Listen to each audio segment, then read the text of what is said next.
3 দিনের মধ্যে আমাদের কাছে জনসমুদ্রে ক্ষমা চাইতে হবে। তাকে আলটিমেটাম দিতে চাই, সে যেন সবার সামনে মিডিয়ার মধ্যে একটা ক্ষমা চাই। এখানে আমরা দেখছি এনসিপি তারা বিভিন্ন ধরনের অপকর্ম করলে সেগুলো এখন মিডিয়াতে হাইলাইট হচ্ছে না, কিন্তু বিএনপি জামাত যে কোনো দল তারা যে কাজই করুক না কেন পজিটিভ কিছু বলে বা মিডিয়ার মাধ্যমে নেগেটিভিটি ছড়াচ্ছে। এটা কেন? এটা কি সরকার বা অন্তর্বর্তীকালীন সরকারের কোনো দায়বদ্ধতা বা সীমাবদ্ধতা নয়? আমি চাই আমরা এখানে যতটা আছি সবাই চাই এই প্রত্যেকটা অন্যায়কে অন্যায় বলতে হবে। তার সে সাংবাদিক হোক, সে সরকার হোক, সে কোনো মন্ত্রী হোক, অন্যায়কে অন্যায় বলার ক্ষমতা সাংবাদিকদের রাখতে হবে এবং সকল জনগণকে রাখতে হবে। যখন এটা রাখতে পারবো তখনই আমরা একটা সুন্দর বাংলাদেশ কায়েম করতে পারবো। চ্যানেল 24 আমাদের প্রিয় ভাই পারভেজ ভাইয়ের মৃত্যু অপচার চালিয়েছে, তাকে পরিকল্পিতভাবে হত্যা করা হয়েছে, কিন্তু তাকে নিউজে বলা হচ্ছে সে নাকি বন্ধুদের সাথে ঝগড়া করতে গিয়ে মারা গেছে। চ্যানেল 24 কে একটা কথা বলতে চাই, আপনি নিউজ করবেন, সঠিক নিউজ করবেন, আপনি কেন মিথ্যা নিউজ করবেন? এটা কি ইসলামী জায়গা পাইছেন আপনি? আওয়ামী দূষণ এখনো রয়ে গেছে নাকি?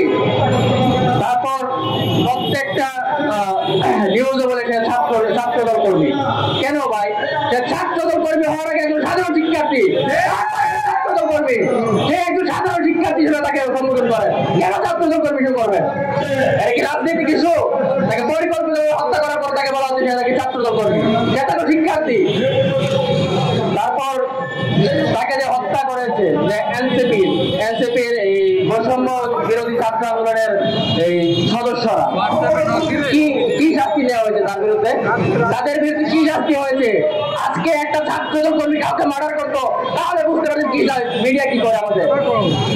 আজকে একজন ছাত্রদল কর্মীর মৃত্যু হয়েছে, একজন সাধারণ শিক্ষার্থী মৃত্যু হয়েছে, কোনো নিউজ নাই। কি নিউজ করতেছেন আপনারা? আপনারা কি হলুদ সাংবাদিক? আপনারা কি পাইছেন? মগের মূল্য পাইছেন 10 টাকা এখন আমাদের একটাই দাবি, চ্যানেল 24 3 দিনের মধ্যে আমাদের কাছে জনসমুদ্রে ক্ষমা চাইতে হবে। তাকে আলটিমেটাম দিতে চাই, সে যেন সবার সামনে মিডিয়ার মধ্যে একটা ক্ষমা চাই। জাহিদুল হাসান পারভেজ তার ইউনিভার্সিটির সামনে বন্ধুদের সাথে আড্ডা দিচ্ছিল। সেখানে ইউনিভার্সিটি অফ স্কলারদের 3 নারী শিক্ষার্থী দাবি করে যে পারভেজ তাদের থেকে হাসাহাসি করছে।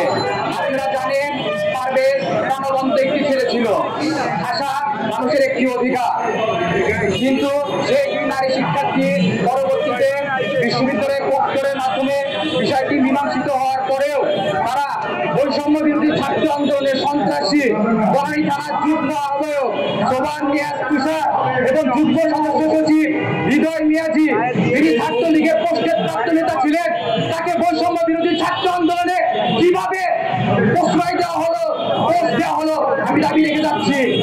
এই সন্ত্রাসী বাহিনীদের দ্বারা বনানী স্ট্যাম্প টাওয়ারের সামনে তাকে নৃশংসভাবে হত্যা করে। কিন্তু চ্যানেল 24 কি বলে প্রচার করলো? তারা প্রচার করলো যে বন্ধুদের ডাকে সারা দিয়ে মারামারি করতে গিয়ে নিহত হলো ছাত্রদল নেতা। কিসের ছাত্রদল নেতা? তার সবার আগে পরিচয়, সে একজন সাধারণ শিক্ষার্থী।